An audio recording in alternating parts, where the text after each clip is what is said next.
আজকে কি কি রান্না হচ্ছে আমাদের দুপুরবেলার লাঞ্চে। এই দেখো আজকে কি কি রান্না হয়েছে আমাদের বাড়িতে দুপুরবেলা একদম লাঞ্চে, পুরো থালা সাজানো। আমার লাঞ্চের ভিডিও করতে খুব ভালো লাগে, কারণ লাঞ্চে এত সুন্দর সুন্দর রান্না করি, সব তো খাওয়ার পর আর কিছু থাকে না, অন্তত ভিডিওটা করে রাখলে কত কিছু দেখা যায়। দেখো তো আজকে জানো কি আর কি মাছ নিয়েছে, কি মাছ, ব্ল্যাক কার্ড না, ব্ল্যাক কার্ড মাছ। তোমরা কিন্তু খেয়েছো? এত পরিমাণে তেল হয় আমার জানা ছিল না। আজকে মাছের তেলে আমার মাছ ভাজা হয়ে গেছে, আর মাছের ঝোলও হয়ে গেছে। দেখো ব্ল্যাক কার্ড মাছের ঝোল করেছি একদম কষা কষা করে। আর এটা হচ্ছে চাল কুমড়ো ভাজা, চাল কুমড়ো ভাজা এই ব্ল্যাক কার্ড মাছের মাথাটা দিয়েই হয়ে গেছে। আর সাথে হচ্ছে ঘুগনি। আর এটা দেখবে, দেখো কত সুন্দর কতগুলো বড়া ভেজেছে, একদম মাছ, মাছের তেল।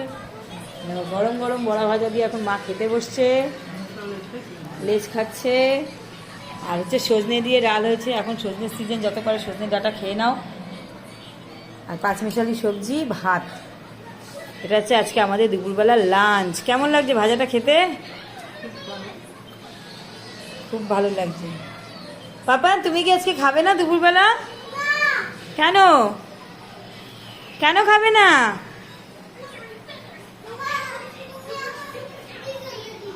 কি ভেজে দেবো? দেখো আমি এত কিছু রান্না করেছি, ওর একটাও নাকি পছন্দ না। এর মধ্যে ও খাবে নাকি ডিম ভাজা। তুমি ডিম ভাজা কি দিয়ে খাবে?